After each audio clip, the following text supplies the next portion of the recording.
Bienvenue à tous dans la Pause Fitness, le podcast qui parle évidemment de musculation, de nutrition, mais aussi de style de vie. Donc si ça fait quelque temps que vous écoutez le podcast, je vous invite, si vous avez envie, de mettre un petit j'aime sur la vidéo si vous êtes sur YouTube, ou alors une petite évaluation si vous m'écoutez sur une plateforme de podcast comme iTunes, Spotify ou autre. Donc je vous souhaite à toutes et à tous un très bon épisode et on se retrouve tout de suite.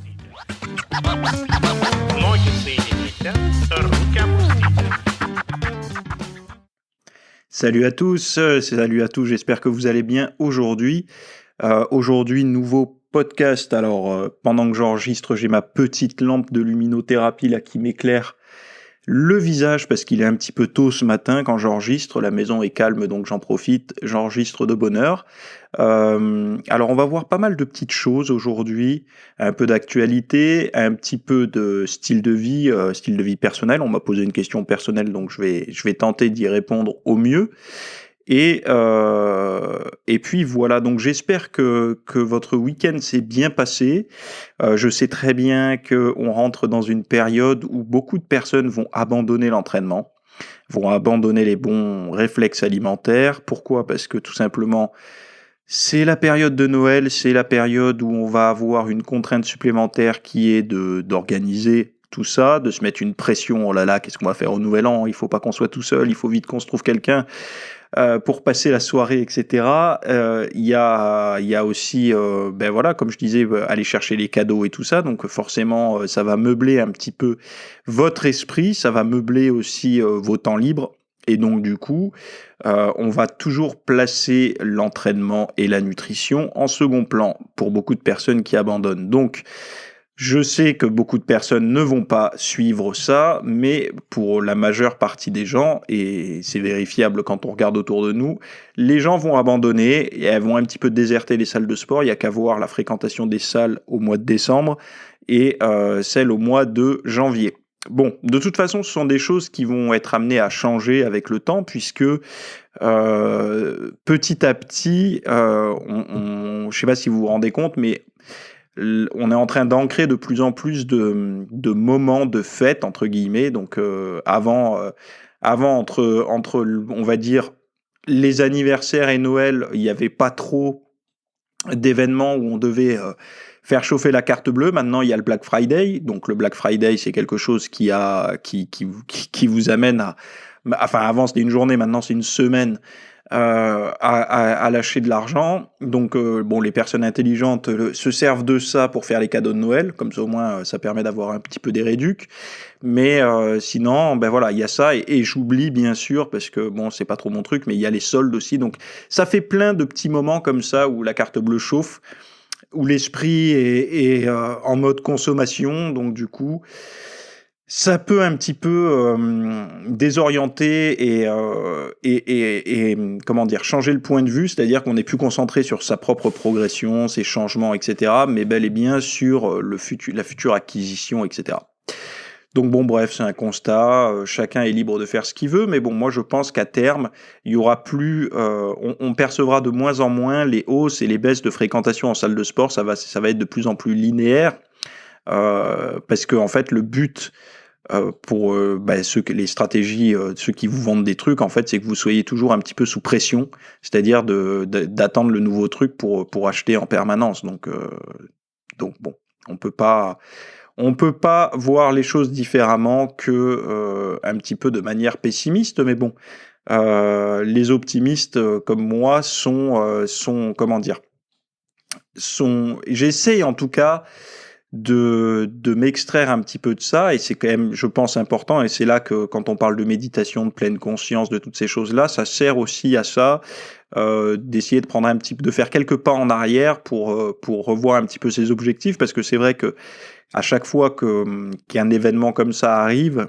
on a forcément du désir, du plaisir, on s'offre quelque chose, puis après ça retombe un petit peu comme un soufflet, et si on répète l'action plusieurs fois, on se crée en fait des attentes, en fait on commence à apprécier ce sentiment on va dire un petit peu dopaminergique, quoi, où on est un petit peu sous tension dans l'attente de la nouveauté. Et donc du coup, quand on est un petit peu plus paisible et rien de prévu, rien comme objectif, on va dire, en termes de consommation, on commence un petit peu à pas à déprimer, mais voilà, avoir une humeur un petit peu morose, etc. Donc bon, j'ai fait une longue introduction là de ce podcast, vous m'en excuserez, mais en tout cas, pourquoi pourquoi j'ai ça dans la tête? Tout simplement parce que le thème de la formation que je vais faire ce week-end, franchement, je pense qu'elle va aider beaucoup de personnes.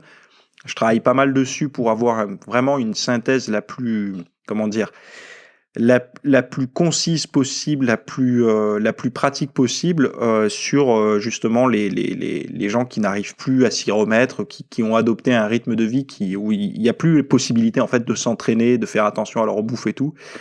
Et en fait, le but pour moi là, c'est vraiment de décortiquer l'intégralité de leur rythme de vie, de toutes ces choses-là, mais surtout derrière de réussir à trouver euh, pour elle des solutions pour reprendre le bon chemin, de se remettre sur les rails. Donc bon, voilà, elle est quasiment rédigée à 90%. Les 10% restants, c'est la petite cerise sur le gâteau que j'ajoute à chaque formation. C'est le côté pratique, le côté mise en place. Et une fois que ce sera fait, de toute façon, elle sera disponible le week-end prochain. Donc je continue en parlant de formation. Ce week-end est sorti celle sur la progression, donc progresser à l'infini en musculation. Donc c'est une formation que j'ai sortie, elle est sortie dimanche à 18h. Donc si vous écoutez le podcast là à sa sortie, c'est déjà disponible. Vous avez le lien en description. Et on passe à l'épisode du jour qui est sur plusieurs thèmes.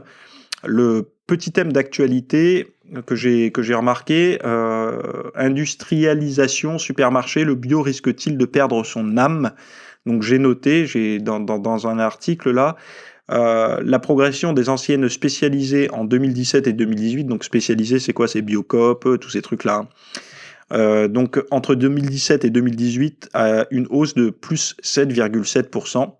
Est bien moindre que celle de la grande distribution, qui vend du bio aussi, à plus 22,6%, qui a fortement développé ses linéaires et gammes bio en marque de distributeur comme en marque nationale.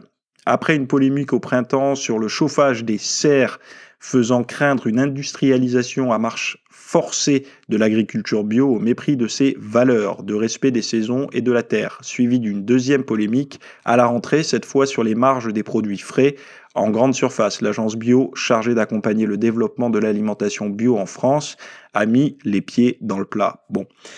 En fait, pardon, il y a pas mal de gens. Tout ça, c'est une question de valeur, en fait. Les gens n'ont pas les mêmes valeurs avec le bio.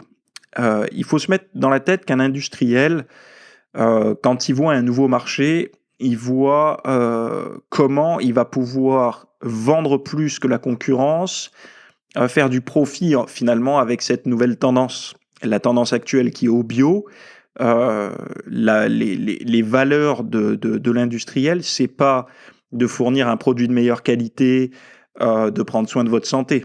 C'est pas ses valeurs à lui, c'est pas ses objectifs. Lui, ses objectifs, il vous connaît pas. Enfin, même si vous connaissez, de toute façon, ça changerait pas grand-chose.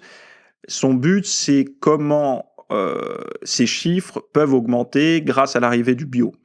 Donc, quand on entend chauffage des serres et tout ça, toutes ces choses-là, en fait, il faut bien se rendre compte d'une chose, c'est un petit peu comme un avocat qui chercherait la faille dans le système pour profiter comment on appelle ça? Bon, j'ai jamais fait de droit de ma vie, mais vous savez, l'avocat qui va chercher la petite faille dans les lois pour pouvoir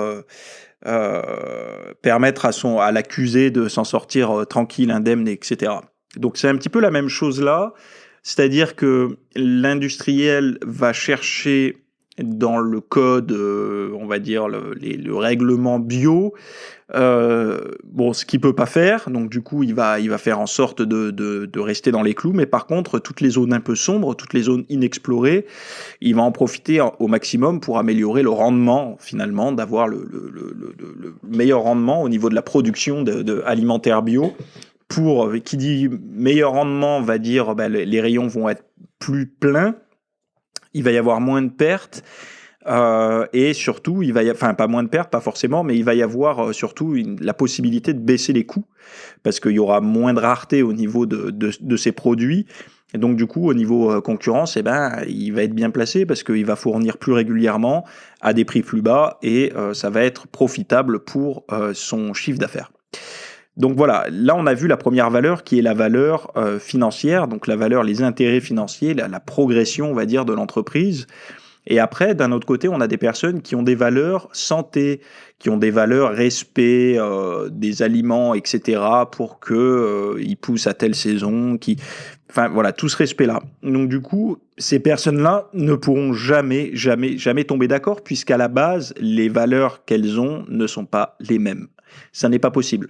Une personne qui pense chiffre d'affaires n'est pas la même qu'une personne qui pense santé.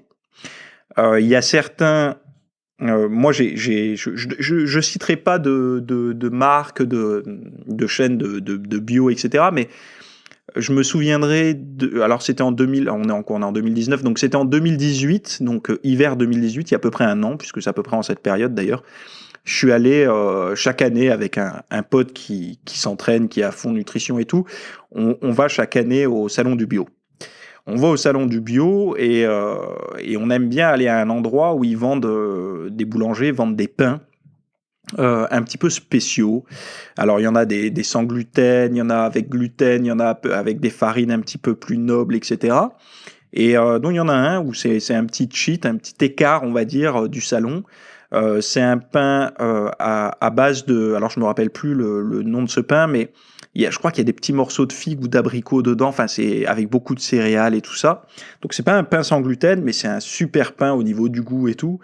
Et moi, c'est mon petit plaisir en général. Je me prends ça, mon ami aussi, et on se prend après du thé en vrac. Enfin voilà, on aime bien faire nos petites courses comme ça. Mais pourquoi je viens à parler de ça? Et je viens à parler de ça parce que quand j'ai dit au boulanger qui était sur place, hein, je lui ai dit est-ce que à d'autres périodes de l'année on peut se procurer vos pains?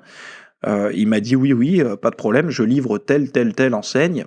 Et moi, en fait, je lui donne l'enseigne qui est à côté de chez moi. Et il me dit non. Ah, je lui dis bah mince, pourquoi? Et ben, il me dit on a demandé, mais en fait, le patron de cette enseigne est très très très difficile avec les fournisseurs parce que lui, par exemple, pour le pain, c'est absolument du pain au levain. Donc, il faut que ça soit préparé avec du levain naturel, quoi. Et donc là, je me suis dit, tiens, c'est quand même. Bah alors, beaucoup auraient dit, putain, il fait chier, à cause de lui, je peux pas en avoir à côté de chez moi. Moi, en fait, ce que j'ai vu, c'est je me suis dit, ce gars-là est quand même impliqué. En fait, il a des valeurs qui ne sont pas que business. Forcément, il a des valeurs business, sinon il n'aurait pas monté un business, mais il a des valeurs autres, des valeurs supérieures, et pourtant, il les met pas en avant. Il les met pas en avant parce que c'est grâce à ce boulanger que j'ai rencontré que j'ai compris que cet homme-là, ou cette femme d'ailleurs, mais je crois que c'est un homme, le patron, puisqu'il m'avait dit il, a des valeurs où il est quand même soucieux de fournir de la qualité. Et donc du coup, euh, pour revenir à cet article, eh ben, il y aura toujours plusieurs valeurs différentes en fonction des individus. Et donc le bio, c'est pour ça qu'il y a autant de polémiques dessus, hein, parce que quand des gens sortent un article sur le bio n'est pas si bon que ça, et ben finalement c'est qu'ils se basent, par exemple, ils vont prendre des aliments bio complètement industrialisés. Donc c'est sûr, il y a que des aliments bio, il y a que des ingrédients bio, mais en aucun cas c'est quelque chose qu'on pourrait retrouver naturellement ou quelque chose qui respecte les saisons et tout ça. Et à partir de là, ça fait quand même un petit peu tâche, on va dire, pour l'image du bio, parce que un expert, sans être expert d'ailleurs, mais quelqu'un un journaliste un petit peu intéressé va regarder, il va dire oui c'est bio, mais en fait c'est que des sucres à index glycémique élevé, machin. Donc il peut pondre un article vraiment dévastateur pour le marché du bio en se basant uniquement sur une catégorie d'aliments bio industriels. Et à l'inverse, on va avoir des personnes qui vont faire des articles sur les bienfaits d'aliments bruts, donc par exemple de végétaux bruts bio pour les bienfaits où il y a moins de pesticides, où il y a moins il y a pas de conservateurs, toutes ces choses-là. Et donc, ça va rentrer un petit peu en concurrence. Et quand on va être à la machine à café au bureau, il y en a qui vont dire, ouais, mais le bio, est-ce que c'est si bio? Est-ce que c'est si bon? J'ai vu la dernière fois qu'il y avait beaucoup d'arnaques. Et puis les autres qui vont essayer de défendre un petit peu leur style de vie en disant que depuis qu'ils mangent bio, bah voilà, ils ont peut-être moins de problèmes. Bon, ça coûte un peu plus cher au portefeuille, donc ils font plus attention, ils mangent moins de viande, etc., etc. Et donc, du coup, ça crée un peu une cacophonie, et c'est le but, hein, de toute façon, c'est de toujours créer, parce que forcément, si tout le monde se met à dire que le bio c'est bien, les rayons des supermarchés, malheureusement, vous avez bien vu, quand vous allez dans un supermarché, le rayon bio, c'est quoi? C'est 3% du magasin? Même pas, quoi. Donc j'en sais rien, hein, mais vous avez bien vu que le bio, faut le chercher un petit peu. De plus en plus, on le voit, mais il faut le chercher un petit peu quand même dans le magasin. Donc voilà c'est un constat, c'est mon point de vue, et puis c'était un résumé d'article. Deuxième article, alors j'en parlais avec une personne avec qui j'ai fait un podcast il y a presque un an, je crois, mais le podcast n'est jamais sorti sur sa chaîne, donc je sais pas, peut-être que ça sortira un jour. Il me parlait, alors lui il vit aux États-Unis, il me parlait de la prochaine tendance. La prochaine tendance qui arrivera en France, c'est une tendance qui est déjà présente aux États-Unis, c'est le régime carnivore. Alors le régime carnivore, qu'est-ce que c'est? Attention, c'est pas le régime paléo réellement. Le régime carnivore, c'est on bouffe que de la prot animale. Donc en gros, là je suis sur un article, ils disent viande, bœuf, poulet, dinde, abat, agneau, porc, etc. Poisson, saumon, maquereau, sardine, crabe, homard, tilapia, hareng, etc. Autres produits d'origine animale, des œufs, du sein doux, moelle osseuse, bouillon d'os, etc. Produits laitiers à faible teneur en lactose et en petite quantité, crème épaisse, fromage à pâte dure, beurre, etc. et de l'eau. Donc, tous ces aliments-là, bon, il y en a beaucoup qui le retrouvent dans le paléo, d'autres dans le cétogène, certains aliments. Et par contre, les aliments interdits, ça va être les fruits et les légumes, les produits laitiers à haute teneur en lactose, les légumineuses, les céréales, les sucres, les fruits à coque, les graines, l'alcool et les boissons autres que l'eau. Alors, on a vu que il y a eu les pros, régime paléo, puis les pros régime végétarien, puis les pros régime vegan. Maintenant, on a les pros régime carnivore. En fait, on va faire tour à tour un petit peu chaque classe de nutriments, d'aliments, quoi. Bientôt, il y aura le régime céréales, où on bouffera que du quinoa et du riz et je sais pas, de l'avoine, des choses comme ça, proféculents plutôt. Et en fait, ces régimes-là, à chaque fois, pourquoi ils fonctionnent, pourquoi ils ont un, pourquoi il y a un, je vais vous expliquer rapidement pourquoi ce genre de régime fonctionne et crée un engouement.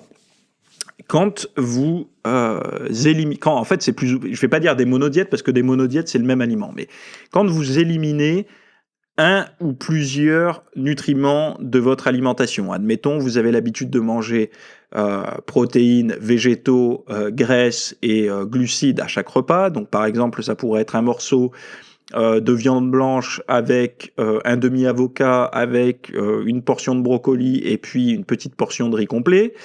Vous enlevez de votre assiette les légumes et le riz complet. Donc, il vous reste le demi-avocat et votre poulet. Vous mangez ça, et ben, qu'est-ce qui va se passer assez rapidement? L'apport calorique est plus bas. Donc, dans les premiers jours, qu'est-ce qui va se passer, surtout s'il n'y a pas de glucides? Vous allez avoir une perte de poids rapide. Pourquoi? Parce qu'en fait, vos intestins vont se vider. Vous allez éviter la rétention d'eau. En fait, vous allez vous libérer de l'eau puisque vous allez perdre du glycogène. Donc, forcément, le glycogène étant stocké avec de l'eau, ben, quand il se déstocke, il déstocke de l'eau aussi. Donc, vous allez pisser votre extension d'eau. Donc, vous allez perdre du poids. Donc, il va y avoir ce phénomène-là qu'on pourrait retrouver un peu autrement pour une personne qui mangerait que des glucides, admettons. Elle va cataboliser un petit peu au début, elle va pas perdre son eau aussi rapidement, mais elle va cataboliser. Elle va perdre du poids rapidement, mais elle aura aucune idée si c'est du gras, du muscle. Enfin, après, si on examinait, on verrait bien que c'est en majeure partie du temps du muscle. Mais en tout cas, une chose est sûre, c'est qu'à chaque fois, les personnes, quand elles enlèvent beaucoup de calories comme ça, beaucoup de classes d'aliments, elles vont perdre du poids. Ce régime-là, bon, je le déconseille fortement. Moi, je suis pas pour de faire ce genre de régime. Pour moi, ça ressemble plus ou moins à l'étape 1 du régime Dukan, là, vous savez, où il fallait manger que de la prot un peu à volonté. Pour moi, c'est stupide en fait de réagir comme ça parce que ça voudrait dire qu'il y a que se priver de classe de certains nutriments serait bénéfique, alors que si on regarde fondamentalement, on a mangé ce qu'on a pu manger, ce qu'on pouvait trouver dans la nature, ce qu'on pouvait... voilà, il y avait pas... S'il y avait des périodes d'abondance de viande, proportionnellement, ça se retrouvait dans notre assiette, en tout cas dans notre estomac. Les périodes où il y avait des fruits, c'était des fruits, mais il y a toujours eu des cycles comme ça, avec des abondances de certains aliments et d'autres moins. Mais il y avait quand même une variété permanente, parce qu'on pouvait pas... quand on était face à un animal et qu'on avait faim, on se disait pas, non, là, ça fait déjà 15 jours que je mange de la viande, je vais faire attention un petit peu, parce que je vais faire attention à mon taux de fer, etc. Bon, bref. Tout ça pour dire que ces régimes-là, pour moi, je vais pas dire qu'ils sont stupides, parce que j'aime pas critiquer comme ça gratuitement, mais ils sont pas cohérents, en tout cas. Mais je vais vous expliquer rapidement pourquoi ce genre de régime crée finalement une tendance et un mouvement. Parce que comme je vous ai dit, à chaque fois qu'il y a des régimes comme ça qui sont très restrictifs sur des catégories de nutriments, en règle générale, il y a une perte de poids assez rapide. Et attention, quand je dis perte de poids, notez bien la différence entre perte de poids et perte de gras. Nous, ce qu'on recherche dans la muscu, dans le fitness, dans tout ça, dans être plus en forme, c'est de perdre du gras. Donc ça veut dire mincir. C'est pas maigrir. Alors je sais pas s'il y a une différence entre les deux, mais pour moi maigrir, c'est quand on diminue ses mensurations, et mincir, pour moi, c'est plus quand on s'assèche un petit peu, quoi, on perd du gras. Bon, ça se trouve, ça veut rien dire ce que je dis, mais bon, bref, vous comprenez la différence. Donc tous ces régimes-là font maigrir, et donc ils permettent de perdre de la circonférence de quasiment partout.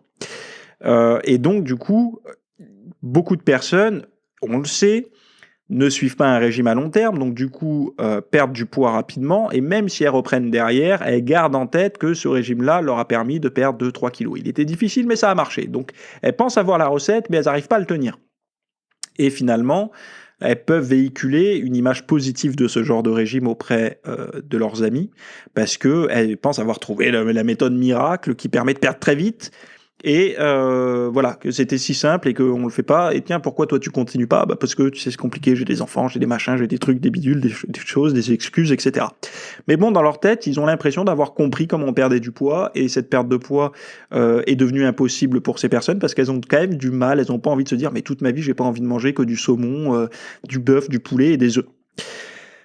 C'est un petit peu comme ça que ça fonctionne. On le sait, les gens ne tiennent pas la longueur quand il est question de régime. Et de toute façon, les régimes, il y en a qui me disent, tu dois avoir du mental, Théo, pour tenir comme ça ta diète sur des années, parce que ça fait quand même des années que je suis présent et que je tiens finalement une alimentation comme ça. Mais j'ai aucun mérite, sachez-le. Le mérite, je l'avais les 2 premières années peut-être. Pourquoi? Parce que j'ai modifié mes habitudes alimentaires. Mais une fois que c'est devenu des nouvelles habitudes alimentaires, c'est aussi facile que pour vous. C'est-à-dire que moi, quand je fais ma liste de courses, quand je vais faire mes courses et tout, pour moi, c'est un automate. Il n'y a pas d'effort à faire. Mon frigo est rempli de choses qui me conviennent, et à la fois gustativement et, on va dire, entre guillemets, physiologiquement ou biologiquement. Et donc, du coup, grâce à mon rythme de vie et à mes automatismes, je ne prends pas de poids. Donc, du coup, je prends pas de gras, je nourris mes muscles, etc. Mais bon, je vais répondre rapidement. Ça fait combien de temps que je parle? Je suis un peu perdu, parce que là, avec le nouveau logiciel d'enregistrement, j'ai plus la durée, là. Donc, bref. Je vais répondre rapidement à une question qu'on m'a posée dans un commentaire YouTube qui est ici. Donc, la question. Alors, déjà, c'est assez rare de voir des personnes qui mettent leur nom, prénom. Alors, c'est Hugo Rodrigue qui me dit « Merci Théo, ça fait des années que je te suis et c'est toujours un plaisir de regarder tes vidéos. Merci à toi. Merci pour ta petite recette, mais ma question est la suivante. Ton repas du midi se résume-t-il à 7 assiettes ?» Donc, la recette que j'ai mise, c'était du poulet, haricots verts, à l'ail et l'huile d'olive. Tu n'as pas une entrée avant ou un dessert après. Et si cela se résume à ça, est-ce que tu tiens jusqu'au repas du soir, ou as-tu, avec ce genre de repas, une collation moins de 3 heures après? Te regardant depuis longtemps, je connais plus ou moins la réponse, mais plus largement pour ceux qui te découvrent, il serait intéressant en fin de vidéo d'aborder ce sujet pour positionner cette assiette dans la globalité du repas ou de la journée, avec quelques exemples. Par exemple, des idées safe de dessert pour conclure ce repas. Car je le vois avec ma femme et les enfants, nous arrivons à sortir de l'industriel pour réaliser un plat principal, une assiette simple cuisinée saine, mais la difficulté est de gérer l'avant et l'après, c'est-à-dire l'entrée ou le dessert, ou le grignotage après le soir dans le canapé.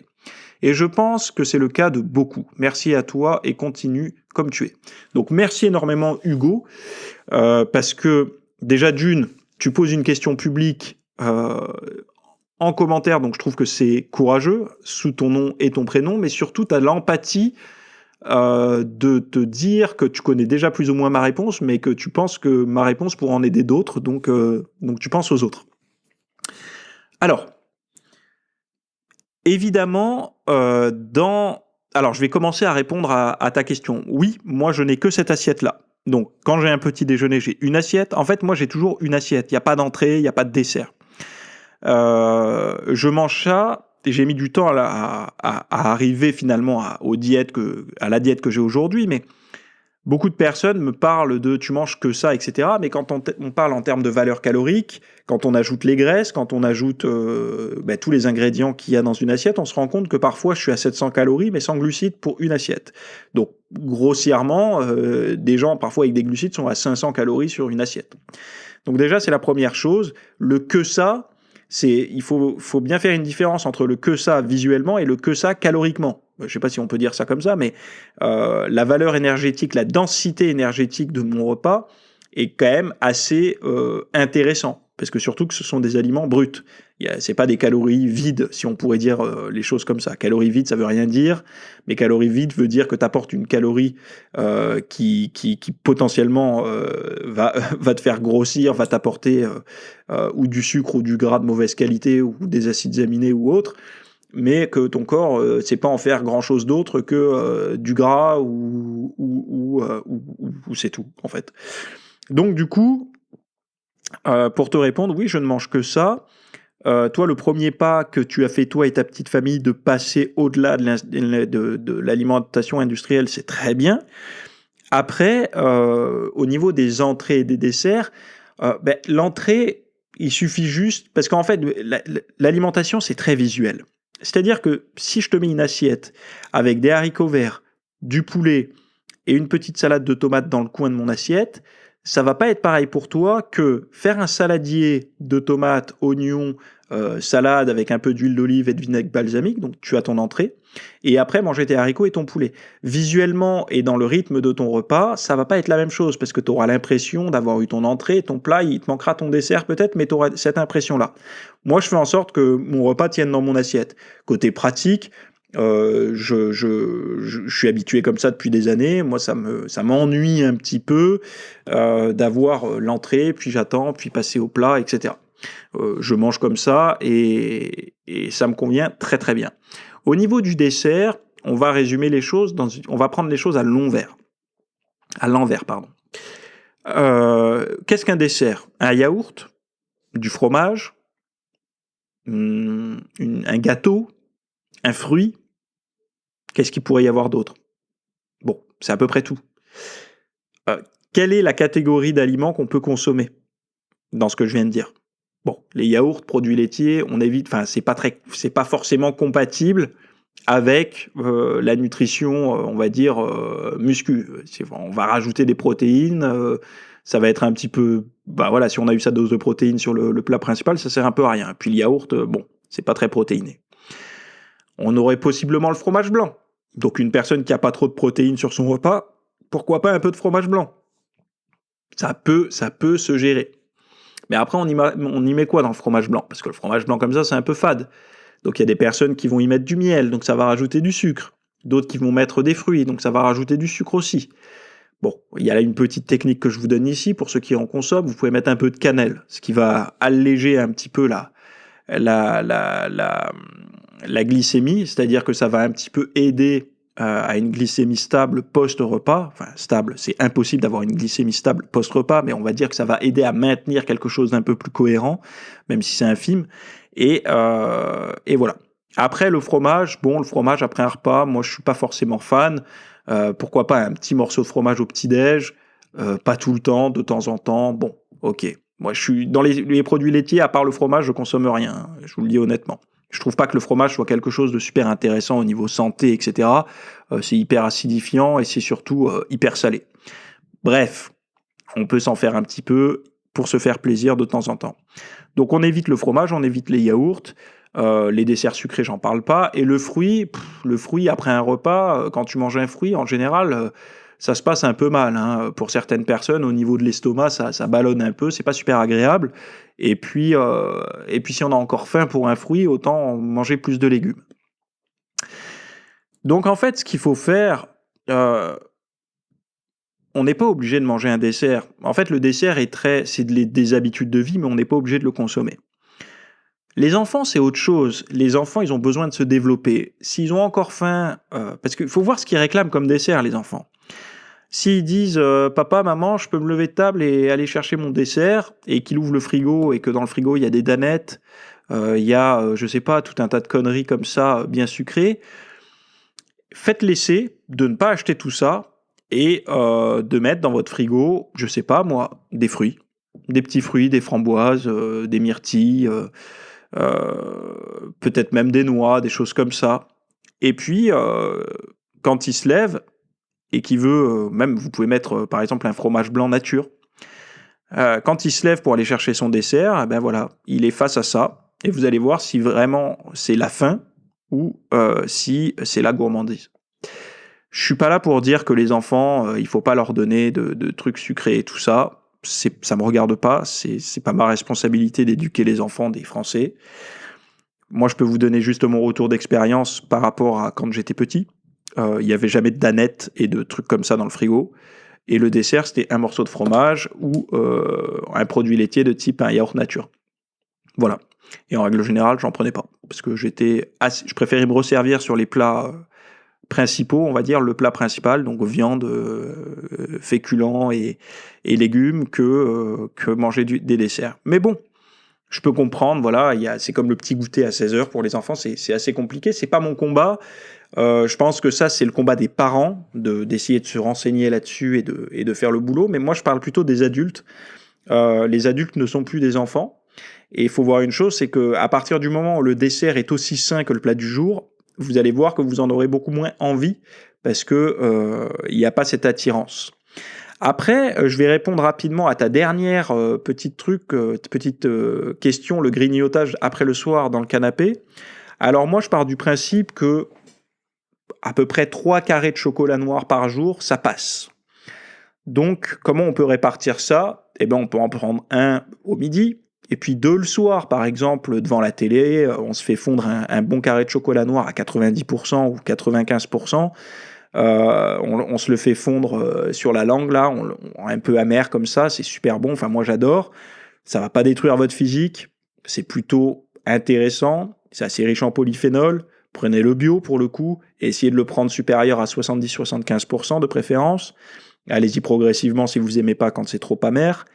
Mais voilà, ça suffit. C'est votre petit plaisir à vous.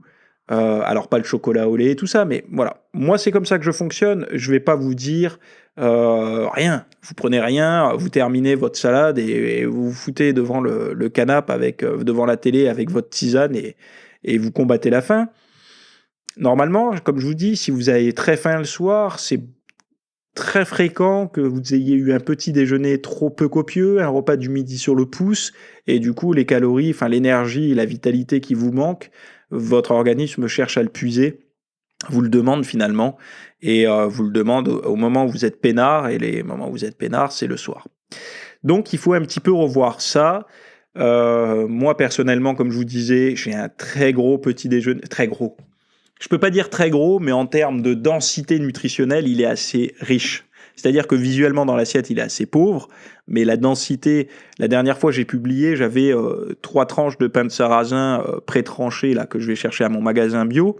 Alors pas pré-tranché, c'est moi qui demande à la boulangère de me le couper. Donc j'ai 3 tranches comme ça, assez épaisses, donc c'est assez dense quand même. Après j'ai 2 ou 3 œufs entiers. J'ai parfois un morceau de comté, donc un bon petit morceau de comté.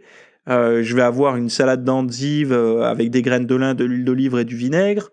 Bon, et avec ça, un demi-avocat. Donc au niveau de la densité énergétique et calorique de mon repas, Je vous laisse imaginer quand même qu'au niveau des graisses, par exemple, je suis quand même pas mal. Donc, il y en a qui vont me dire, mais tu manges que ça, parce qu'eux, ils ont l'habitude de se faire des pancakes avec du beurre de cacahuète, machin, et des fruits et tout. C'est pas la même nature d'aliments que je vais consommer moi, mais au niveau densité énergétique, je peux vous garantir que c'est le genre de repas qui me tient jusqu'au midi largement.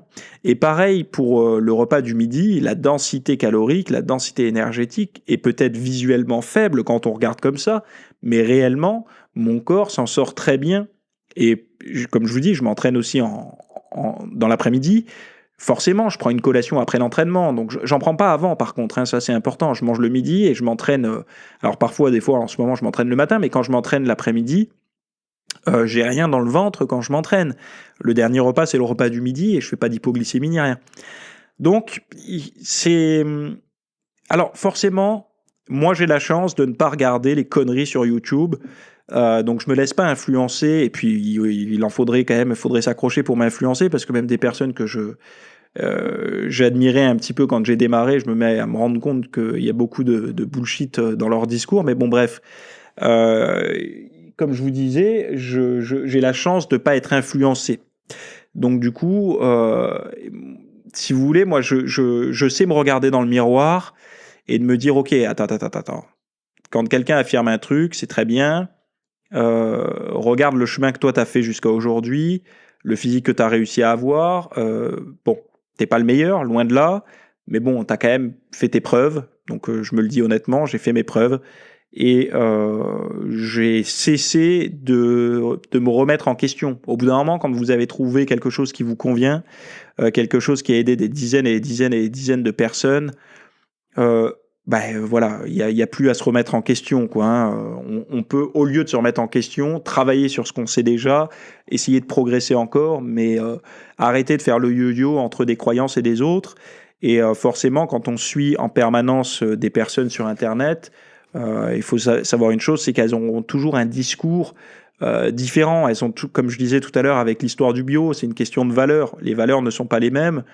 Il y a des personnes qui vont être pro diète hyper structurée avec des repas tout le temps, d'autres qui vont être pro jeûne intermittent, et d'autres comme moi. Alors moi, je suis pro rien du tout. Moi, je suis pro style de vie, c'est-à-dire que moi, j'aide les gens à avoir une diète qui colle à leur style de vie pour qu'elle puisse tenir sur la durée. Donc forcément, je peux pas vous dire c'est telle diète. Non, il faut que je vous connaisse un petit peu ou alors qu'on discute ou à l'aide des formations, par exemple, j'apprends à vous personnaliser un petit peu, à savoir comment personnaliser les informations que vous recevez pour que vous puissiez les appliquer. Moi, c'est comme ça que j'aime travailler. On a un individu X qui a un style de vie Y. Et donc, du coup, en additionnant ces deux choses-là, on va avoir un résultat au niveau nutritionnel et au niveau entraînement. Je ne peux pas dire à une personne, toi, tu vas t'entraîner à 17 heures tous les jours, du lourd, et tu vas manger à 8 heures, 10 heures, midi, 15 heures, après l'entraînement et à 20 heures maximum. Parce que là, en fait, en lui disant tout ça, je lui ai ajouté peut-être que des contraintes, parce que je connais pas son job. Donc, est-ce qu'elle est en 3-8 ? Est-ce qu'elle travaille de nuit ? Est-ce qu'elle travaille de jour ? Est-ce qu'elle est chômeuse ? Est-ce qu'elle est... Comment ? On ne sait pas. Pareil, lui imposer un entraînement l'après-midi, ouais, mais si l'après-midi, elle bosse, ou si l'après-midi, elle doit s'occuper de ses gosses, ou quoi, comment on fait ? Ben voilà, il y a toutes ces choses-là. Donc, forcément... Il y a beaucoup de personnes qui n'arrivent pas à suivre une diète parce qu'elles ont comme croyance qu'il n'y a qu'une seule façon de le faire et ça ne colle pas avec leur style de vie. Et moi, je suis contre ça. Je suis contre ça pour plusieurs raisons. C'est que, j'ai eu beaucoup de styles de vie différents. Déjà, à mon jeune âge, j'ai 32 ans, et j'ai eu pas mal de styles de vie différents. Pourquoi ? Parce que j'ai travaillé 2 matins. Donc, j'ai travaillé le matin très tôt jusqu'en début d'après-midi. J'ai travaillé l'après-midi jusqu'à tard le soir. J'ai travaillé 2 nuits. J'ai été à mon compte, j'ai été salarié, j'ai même été chômeur pendant 6 mois de ma vie. Donc ouais, que 6 mois. Je vais savoir, 32 ans, 6 mois de chômage, ça va, c'est pas mal. Et 6 mois, j'avais 18 ans. Hein. Enfin non, j'avais pas 18 ans, j'avais 19, puisqu'il avait fallu que je cotise, j'avais au moins 19 ans. Donc bref, j'ai quand même eu des expériences de vie différentes au niveau des jobs. Je suis pas rentré dans un job à 18 ans, sorti des études que je n'ai pas faites d'ailleurs, et je le tiendrai jusqu'à aujourd'hui. Non, j'ai eu pas mal de travail. différents, déménageurs, carrossiers, mécaniques poids lourds, préparateur de commandes, sécurité incendie pendant une période.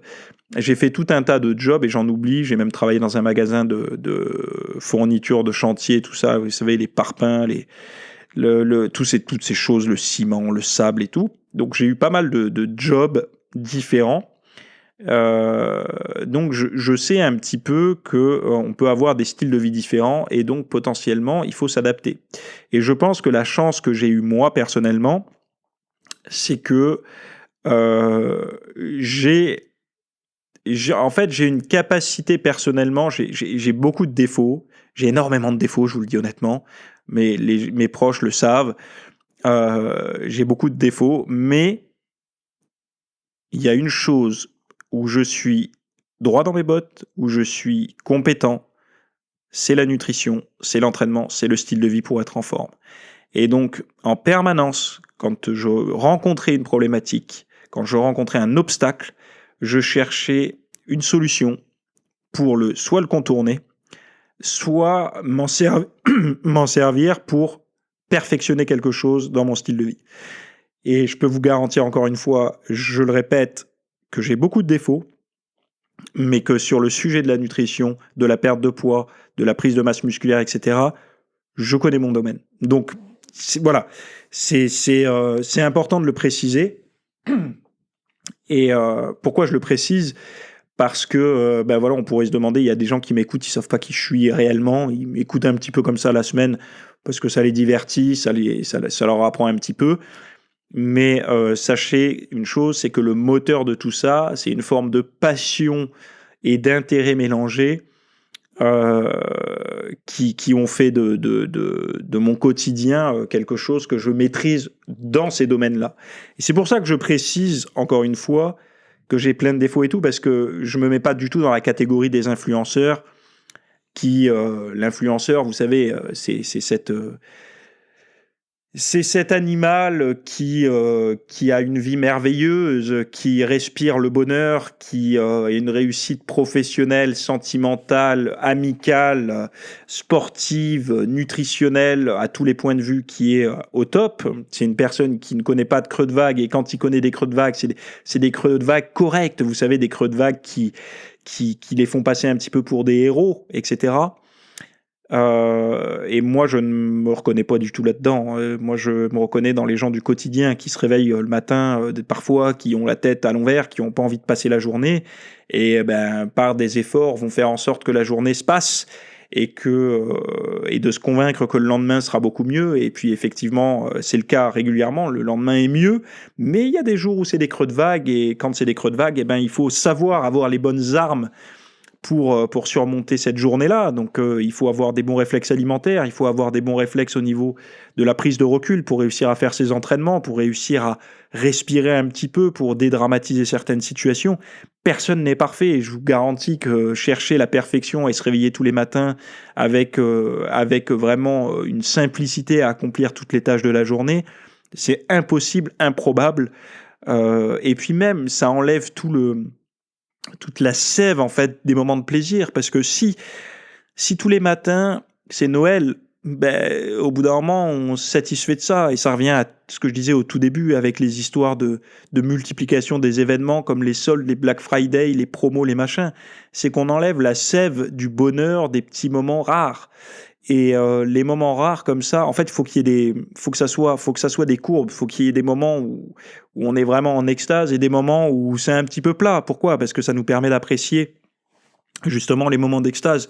Et quand on voit les choses sous cet angle-là, forcément, déjà quand on l'accepte, ça nous permet après de se dire, écoute, il y a des moments où ça va, des moments où ça va moins, des moments où c'est le top.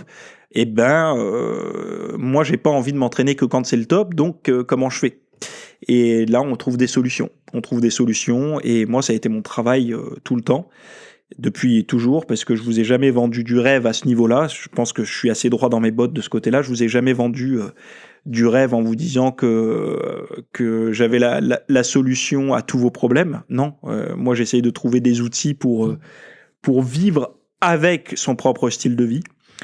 Et donc voilà, je m'arrête ici. On aura beaucoup parlé de moi, comme je vous l'avais dit en début de podcast, parce que au début du podcast, j'ai dit qu'il y avait une question vie privée. Je pense que j'ai un petit peu abordé la vie privée là. Et puis, je vous laisse ici. Sachez une chose, c'est que la formation sur j'arrive pas à trouver mon rythme de vie, à trouver mon rythme de vie sportif, fitness, perte de poids, prise de muscle, etc., à cause de tout un tas de choses. C'est le terme de la formation qui va arriver dimanche prochain. Et pour ceux qui ont raté la formation de dimanche dernier à 18h, c'était une formation sur la progression en musculation, alors que vous soyez débutant ou confirmé, que ça soit un entraînement à la maison ou en salle de sport, les réponses y sont. Je vous mets le lien également en description. Donc, merci pour ta question. Merci pour ta question, Hugo Rodrigue, ou Rodriguez, je ne sais pas comment on peut dire. Je pense qu'elle a été traitée en long, en large et en travers. Donc, n'hésitez pas à me poser vos questions en commentaire et à partager ce podcast avec un ami qui en aurait besoin ou un membre de votre famille à qui vous n'arrivez pas à expliquer les choses comme vous le voyez, mais les mots ne sortent pas comme moi, vous n'arrivez pas à le convaincre. Et puis, de toute façon, on sait très bien que quand c'est un proche qui nous le dit, on a du mal à ne pas le contredire. Donc, partagez-le, voilà. Mais partagez-le avec des gens à qui ça sert, pas avec des gens à qui ça ne servira pas. Voilà, je vous dis à bientôt. Salut.